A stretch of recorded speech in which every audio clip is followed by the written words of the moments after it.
that we need this change across society, and of course that has to be planned for.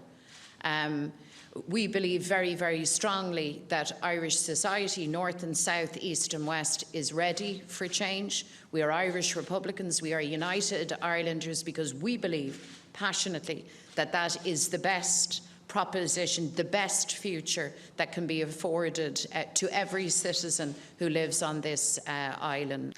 Well, let's get more on this now with Jonathan Tonge. He's a Professor of Politics at the University of Liverpool. Welcome to the program, Professor. Thursday's elections in Northern Ireland, as we heard, are poised to make history because for the first time Sinn Fein could secure the majority of votes and could therefore be entitled to the post of First Minister. Explain to us why this would be so significant for Northern Ireland.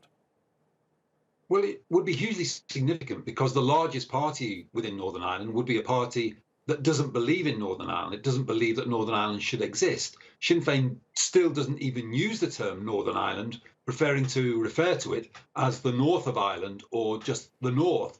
It sees politics on a 32-county United Ireland basis, and that's what it wants. And Sinn Féin, whilst it's not, as your piece there quite correctly said, this election is not just about a United Ireland by any means, but Sinn Féin would use its electoral advancement to push for a border poll, which is permitted under the terms of the 1998 Good Friday Agreement. The difficulty for Sinn Féin is that only a British Secretary of State can actually call that border poll on, but Sinn Féin becoming the largest party in Northern Ireland would increase the pressure for such a constitutional referendum. Now, if this election wasn't solely about a united Ireland, how did Sinn Féin get to this point? What has rallied support behind the Irish Nationalists? Because we know the pro-UK unionists have been the dominant force in Northern Ireland for so long. Well, it's partly due to the unpopularity of the largest party on the other side of Northern Ireland's divide. The Democratic Unionist Party currently holds the first ministership. They're expected to lose seats. They've had a very turbulent year with 3 different leaders. And they've walked out of the devolved power-sharing government. They've walked out of the axis that they have had with Sinn Féin. And there's no guarantee at all that the DUP will go back into power-sharing with Sinn Féin, particularly if Sinn Féin is the largest party. So there are questions today about what the election will provide in terms of the future of the Good Friday Agreement and devolved power-sharing in Northern Ireland, which, although the Good Friday Agreement has been very, very successful in reducing violence in Northern Ireland, it hasn't produced political stability. A Sinn Féin victory will probably increase, at least in the short term, the political instability that pertains within Northern Ireland.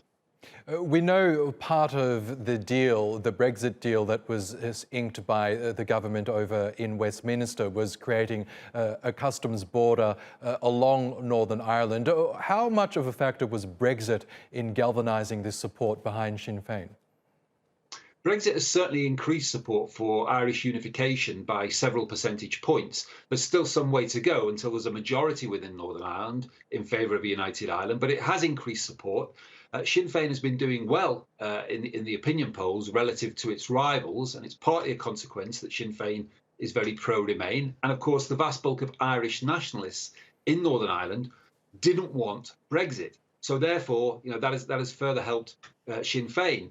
It's also produced unrest, but on the other side of the divide, because unionists in Northern Ireland, those who want Northern Ireland to remain part of the United Kingdom, most of them did vote for Brexit, and they don't like the outcome of the Brexit that they've got because it creates a sea border between Great Britain and Northern Ireland. In other words, a border between one part of the United Kingdom and another in order to keep the border on the island of Ireland soft. So there are plenty of pro-British unionists very, very unhappy about the form of Brexit that they've got, even though they voted in favour of it.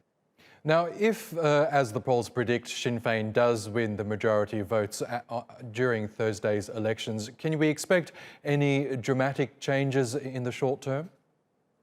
I don't think there's going to be any dramatic changes. Sinn Féin becoming the largest party in Northern Ireland doesn't produce a united Ireland, and it doesn't even produce a constitutional referendum in the short term.